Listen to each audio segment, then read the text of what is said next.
I don't adhere to the kind of psychotic approach to each of these characters. Certainly, I would say Ken Allard's a little darker than Bruce. Sure.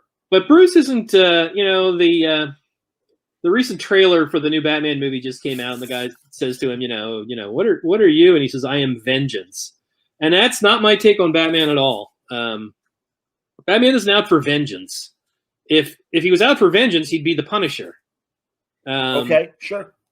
He's out to make sure that what happens to him never happened to anybody else. He's out to ensure that nobody goes to bed without their loved ones that night, still in the world, like he had to do. Yep.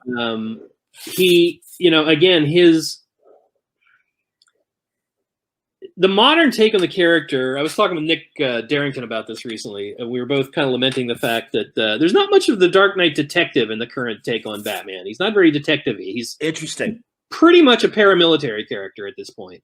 Okay. And Batman's, the reason he dresses up in that costume is not for armor. It's to scare people. It's to scare bad guys. And, if he has to resort to armor, like, truthfully, I think in Batman's mind, if he has to punch the guy, he's doing something wrong.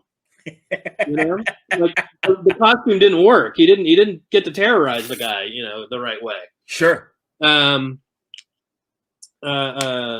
Similarly, even though the Shadow never really hesitates when it's time to, pull the trigger on somebody, I don't consider him just a laughing maniac. He too is out to kind of expose, pluck the weed of crime, pluck Sure. Pluck the efforts of bad people. Again, if he was just an executioner, there'd be a trail of bodies all over the place, and that's not really what happens in the stories. When he's backed against the wall, yeah, the guns come out and he lets them have it, but he doesn't just shoot for no reason. Here's our next piece. Well, there you go. So let us talk a bit more about Batman, because again, I love that you took a lot of those early, God, were they 8-page stories, 6-page stories, from detective, from literally the first handful of Batman stories. And again, you expanded. Batman and the Monster Men certainly comes to mind. Batman and the Mad Monk too. Yeah. Yes. Again, the thing I like about those is, like I said, the superhero tropes aren't very established yet. And so it very much feels like these guys are just kind of making it up as they go along. So it has a certain unfettered freshness to it that, I look at contemporary superhero comics and boy, it's just feels like it's been done before a whole lot, but that stuff, not so. That stuff, again, is drawing most of its inspiration from the pulp magazines that inspired the young creators that were responsible for those early comics. In fact, the very first Batman story in Detective Comics number 27. Yeah, Detective 27. That is utterly and completely a direct ripoff of a Shadow novella. It's called, I think it's called The Chemical Syndicate. I was going to say, I know Chemical was definitely in the title. That sounds right. Beat for beat, the visualizations, all of it. It is straight from, it's a direct ripoff. Okay, inspiration. But again, I like the fact that these guys were taking their inspiration from silent movies, from early pulp magazines, not from other comic books, which just feels like a retread to me, So tell me the comparisons of all these great heroes that you've worked on that are flitting around in 1930s New York, if not Gotham society. And let's talk about, let's start with Bruce Wayne and Hunter Rose. And I mean, obviously one's a hero, one's a villain, but yeah, just tell me about the men.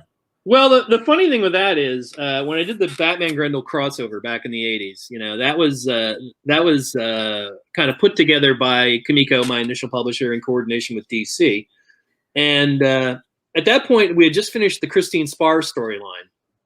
And so my natural inclination was and that was such a popular run, my natural inclination was to make it a female Grendel to fight Batman. And I turned in a pitch for it, and it was awful. And luckily, my editor at the time, later my sister-in-law, Diana Schutz, had the balls to tell me this is terrible. Because it was too convoluted, it was I didn't, in my mind, I couldn't really meld the two worlds, and so Grendel was a fictional character in Batman's world that this woman becomes obsessed with, so it was just too long getting to the good shit, and she said, look, Hunter Rose, Bruce Wayne, they're not that different, just do that. And it was just like boink, the light went off inside my head. And there's certainly variations of a theme, aren't they? The urbane man about town, Yeah. But you were saying there about the fact that I've worked on all these characters. I did a whole bunch of this stuff for, in addition to Batman and Grendel, I did a whole bunch of these sort of characters for Dynamite. Yes. And so Shadowrun was great. Your Green Hornet run. I did the Shadow. I did the Green Hornet year 1. I did the Spirit. Absolutely, Spirit was amazing. Again, Zorro, yes. All these guys are guys in a hat and a cloak. They bear a certain similarity to each other.